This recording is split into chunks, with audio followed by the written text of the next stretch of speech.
Mohamed Sifawi est, depuis des années maintenant, un homme en danger.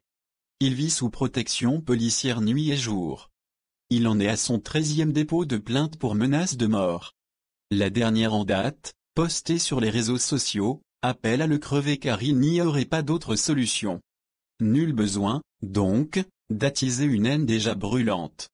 Pourtant, dans un récent communiqué, le CCIF, un collectif controversé spécialisé dans le chantage à l'islamophobie, a réclamé la mise à l'écart du débat public de Mohamed Sifawi, présenté, pour les besoins de la cause, comme un colporteur de mensonges et de haine et assimilé au chantre de la haine et du rejet de l'autre, sikh.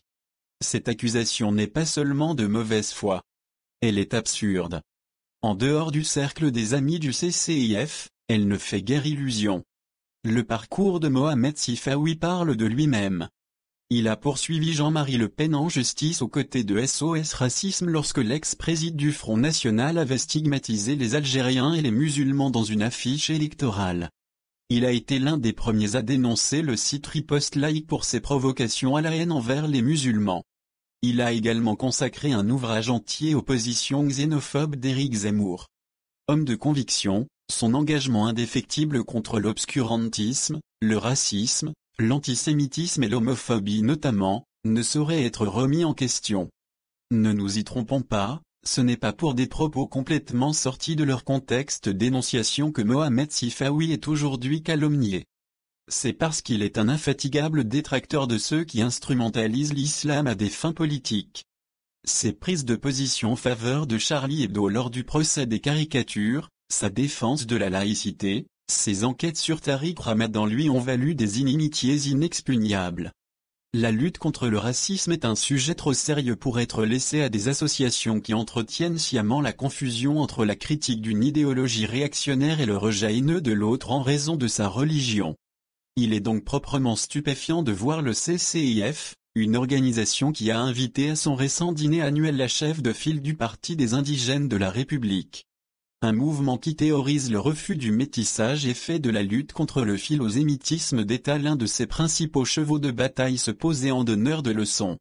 Car, non content de livrer un journaliste à la vindicte d'esprits influençables, endoctrinés et, pour certains, prêts au passage à l'acte, le CCIF joue un jeu dangereux et irresponsable. Le jour de l'attentat islamiste perpétré à Saint-Quentin-Fallavier, ce collectif publiait un communiqué se terminant sur ces mots: « Le danger ne réside pas dans les vaines tentatives de groupes armés de déstabiliser la République. Ces principes sont assez ancrés dans l'esprit des Français et l'histoire de notre pays l'a maintes fois montré. Le vrai danger réside du côté de ceux qui utilisent ces événements pour déverser leur haine contre une partie de la population qui est, de fait, celle qui paie le plus lourd tribut face au terrorisme. » En minimisant ainsi la menace terroriste, le CCIF a montré son vrai visage, celui d'une organisation notoirement proche de la confrérie des frères musulmans, dont l'objectif est d'instrumentaliser la lutte contre le racisme pour stigmatiser ceux qui critiquent l'islam politique. Les attaques et intimidations dont Mohamed Sifawi fait l'objet nous concernent tous. Demain, c'est notre liberté qu'elle pourrait viser, directement.